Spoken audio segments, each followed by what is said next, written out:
Hi అండి, అందరూ ఎలా ఉన్నారు? బాగున్నారా? వెల్కమ్ టు అమ్మా సుగర్ ఫుడ్స్ అండి. ఈరోజు మరొక రెసిపీతో మీ ముందుకు వచ్చాను. ఇవాళ మనం చేసుకోబోయే రెసిపీ వచ్చి పుట్నాలు ఉండాలండి. అది చాలా బాగుంటుందండి.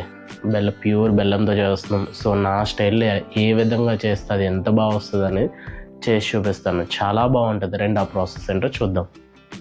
ఎప్పుడు పాకం పట్టుకునేటప్పుడు ఇలాంటి మందంగా ఉన్న బాండి తీసుకుంటే ఏంటంటే మనకు పాకం అనేది కూడా చాలా బాగా రావడం జరుగుతుంది.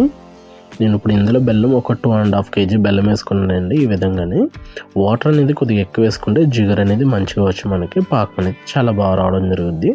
ఎక్కువ వేసుకున్నట్లయితే పాకం కూడా బేగా రాదు, అది కూడా గుర్తుంచుకోండి. నార్మల్గా వేసుకోవాలి చూసుకొని మీరు.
చూసారా పాకం అనేది ఎంత బాగా వస్తుందో మనకి.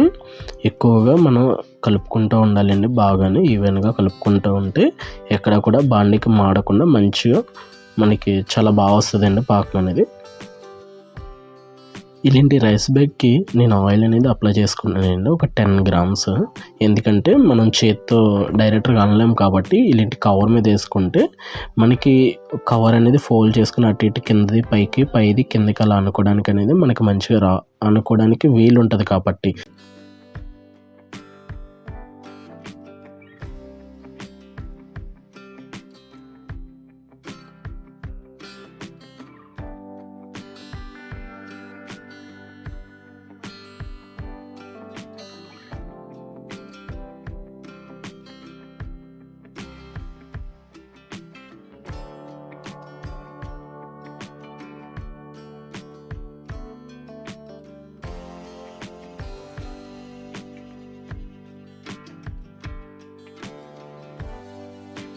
చూసారా పాకం అనేది ఎంత చిక్కగా మనకి మంచిగా వస్తుందో. ఈ విధంగా మనకి మంచిగా రావాలండి.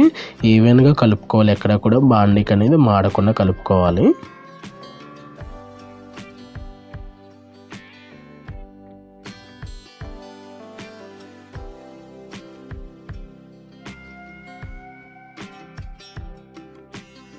పాకం అనేది చాలా బాగా కలుపుకోవాలండి. ఎందుకంటే లేదంటే మనకి టేస్ట్ అనేది డిఫరెంట్ వచ్చేస్తుంది. ఇలా మంచిగా ఈవెన్గా కలుపుకుంటూ ఉండాలి. బాండీకి రఫ్ చేస్తే కలపవద్దు. ఈ విధంగా చూసారు ఎంత బాగా వస్తుందో చిక్కగానే.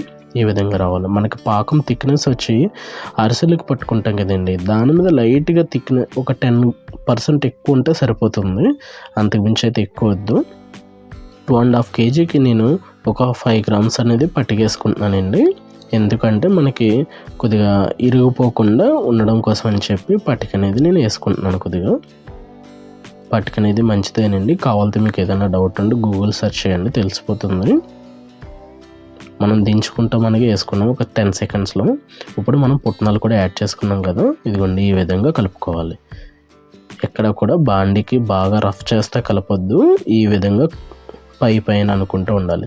ఇందాక మనం చూసారా ఆయిల్ రాసుకున్నాం, ఇలాంటి కవర్ మీద వేసేసుకున్నాము. ఎందుకంటే మనకి ఆ హీట్ మీద ఒక పాకం అనేది కిందకి దిగిపోతూ ఉంటుందండి. సో అలా దిగకుండా కిందది పైకి పైది కిందకి అనుకోవాలని చెప్పి చేయి కాలకుండా ఉండాలని చెప్పి మనం ఈ విధంగా వేసుకున్నాము. ఇలా చిన్న చిన్న బౌల్స్ కింద చేసుకొని చిన్న చిన్నవి కింద చేసుకోవాలండి. ఇలా ఉండల కింద చేసుకొని వేసుకోవాలి. చూసారా పాకం ఎలా సాగుతుందో అలా సాగాలి. మనకి అప్పుడు ఉండలనేది చాలా టేస్ట్గా చాలా బాగుంటుందండి. ఎక్కడ కూడా పాకం అనేది రాకుండా మంచిగా బాగుంటుంది. చూసారా ఈ విధంగా హ్యాండ్స్తో మనం రౌండ్ చేస్తున్నాము. ఈ విధంగా చేసుకోవాలి. టేస్ట్ అయితే చాలా బాగుంటుందండి. మీరు కూడా ఒకసారి ట్రై చేయండి. ఎలా వచ్చిందో కామెంట్లో నాకు తెలియచేయండి. సో ఇంకా మిగతా అన్నీ కూడా ఈ విధంగానే చేసేసుకోవాలండి.